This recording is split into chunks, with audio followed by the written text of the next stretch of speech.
Playing with Power MTG. Powerful cards, powerful formats. Be sure to check out Dragon Shield for all of the best accessories to protect your decks. TCG Player for cards at great prices while supporting local game stores. And Patreon, where you get awesome benefits for your direct support. 2022 is here. We are so glad to be back, and we have all kinds of awesome announcements. Our Mox Pearl tier is back. If you ever wanted to be on an episode, consider signing up to this tier and show off your CEDH skills. Our Patreon Discord CEDH Webcam League is in full swing this month. We are giving away $1,000 in cash prizes.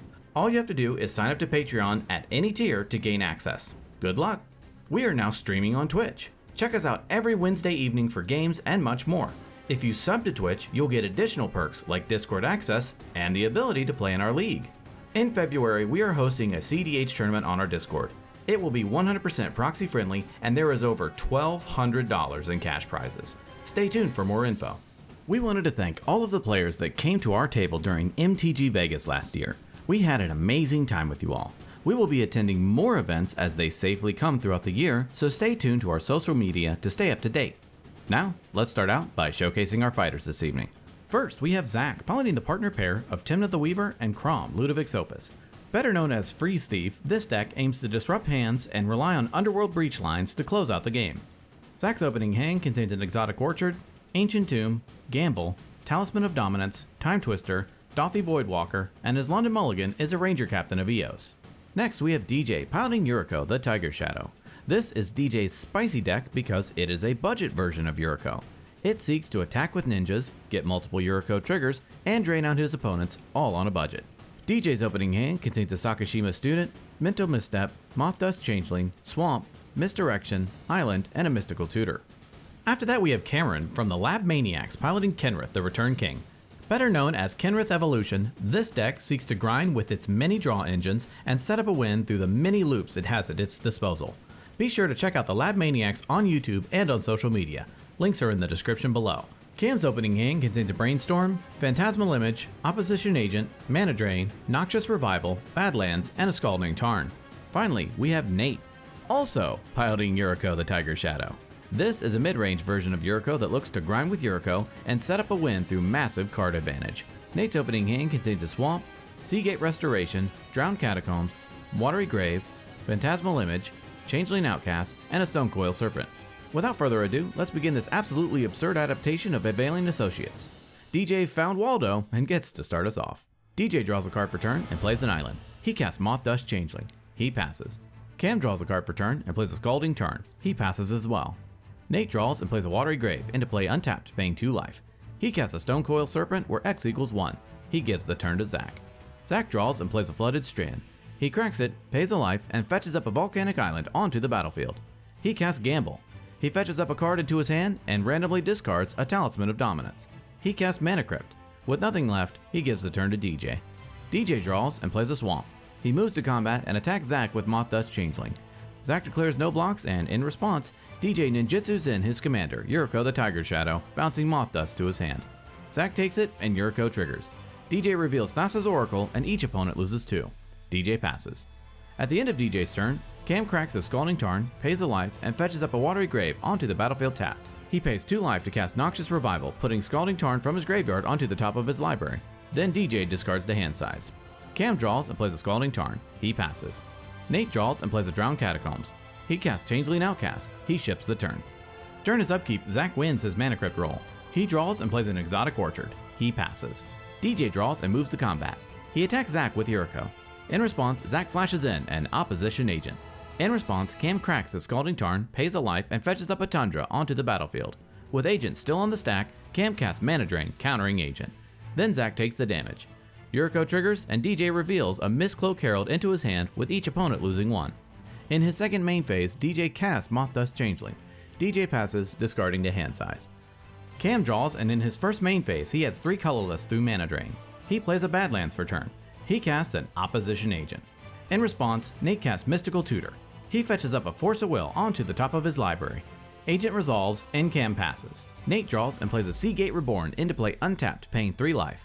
He moves to combat and attacks Zach with Stonecoil and Cam with Changeling Outcast. Both declare no blocks, and in response, Nate ninjutsus in his commander, Yuriko the Tiger Shadow, bouncing Stone Coil to his hand. Zack and Cam take it, and Yuriko triggers twice. Nate reveals an Ingenious Infiltrator with each opponent losing 4, and reveals a Brainstorm with each opponent losing 1. All through, Nate gives the turn to Zack. During his upkeep, Zack wins his Mana Crypt roll. He draws and plays a Hallowed Fountain into play untapped, paying 2 life. He casts Time Twister. In response, Nate casts Brainstorm. He draws 3 and puts 2 back on top. Time Twister resolves, each player shuffles their hands and graveyards into their library and draws 7. Zack casts Dragon's Rage Channeler. He casts Lotus Petal. Channeler triggers and Zack surveils Flusterstorm into his graveyard.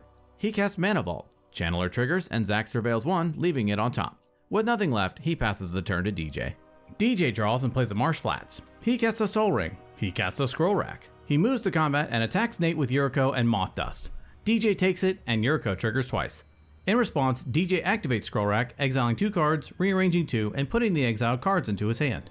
DJ reveals a Devastation Tide with each opponent losing 5, and reveals a Ninja of the Deep Hours with each opponent losing 4.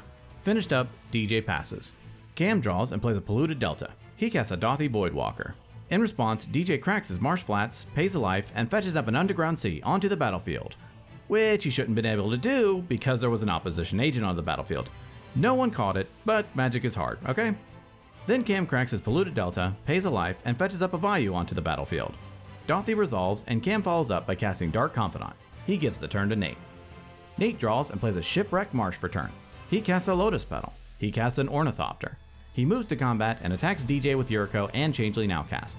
DJ declares no blocks, and in response, Nate ninjutsus in Sakashima Student, returning Changeling Outcast to his hand. Sakashima Student enters as a copy of Opposition Agent. DJ takes it, and Yuriko triggers twice. Nate reveals a Hope of Gyruper with each opponent losing 1, and a Scroll Rack with each opponent losing 2. In his second main phase, Nate casts Changeling Outcast. He casts Hope of Gyruper. He gives the turn to Zack. During his upkeep, Zack loses his Mana Crypt roll and takes 3 damage.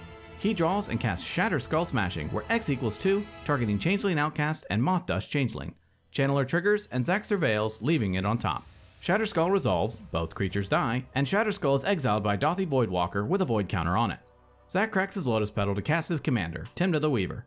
He moves to combat and attacks DJ with Dragon's Rage Channeler. DJ takes it, and in his second main phase, Zack pays 1 and draws 1 through Tymna. He plays a Scrubland and ships the turn to DJ. DJ draws and plays a Swamp. He casts Cyclonic Rift, targeting Tymna the Weaver. In response, Zack casts Pact of Negation. In response, DJ casts Fierce Guardianship for its alternate cost, targeting Pact. Fierce counters Pact, Tymna bounces, and Fierce Guardianship, Pact of Negation, and Cyclonic Rift all get exiled with void counters on them. DJ moves to combat and attacks Zack with Yuriko. Zack takes it, and Yuriko triggers. In response, DJ activates Scroll Rack, exiling and rearranging 2. DJ reveals a Temporal Trespass with each opponent losing 11.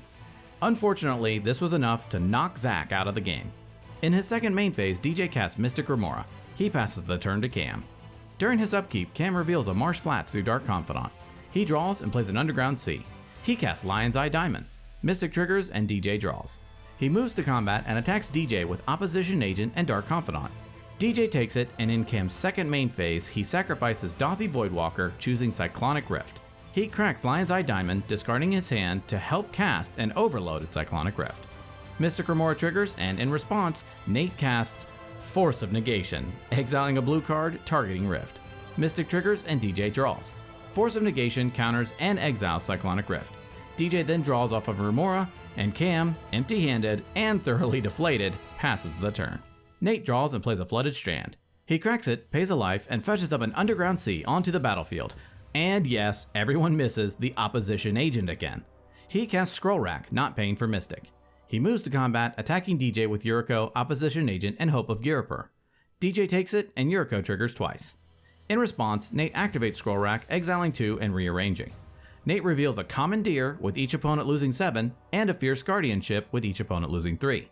Cam dies, and in his second main phase, Nate cracks Hope of Gyruper to prevent DJ from casting non-creature spells during his next turn. Nate passes to DJ. During his upkeep, DJ pays for his Mystic Remora. He draws and casts Fallen Shinobi. He plays a Misty Rainforest. He gives the turn to Nate. At the end of DJ's turn, Nate casts Tainted Pact. He exiles cards until he puts a Deadly Rollick into his hand. He casts Deadly Rollick for its alternate cost, exiling Fallen Shinobi. The turn moves to Nate. Nate draws and moves to combat. He attacks DJ with everything. DJ blocks opposition agent with Yuriko.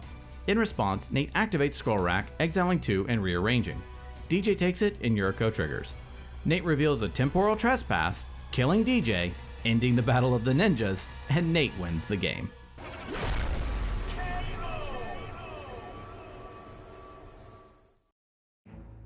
Ladies and gentlemen, what an amazing game. Congrats to Nate on his win. What an amazing win it was, and in quite the fantastic fashion. Nate had an ally in DJ throughout the game due to the extra damage DJ was dealing with his identical commander. It was through well-timed interaction that Nate was able to finally close out the game. The most valuable card in tonight's game goes to Yuriko. Yuriko, for both Nate and DJ, played huge roles in continuously drawing cards and punishing opponents' life totals. They had the same game plans, and it spelled disaster for their opponents. Well, that about wraps it up for this episode. Tune in next time when we duke it out to see who will be king of the competitive EDH table. Thank you so much for watching, and we will see you next time.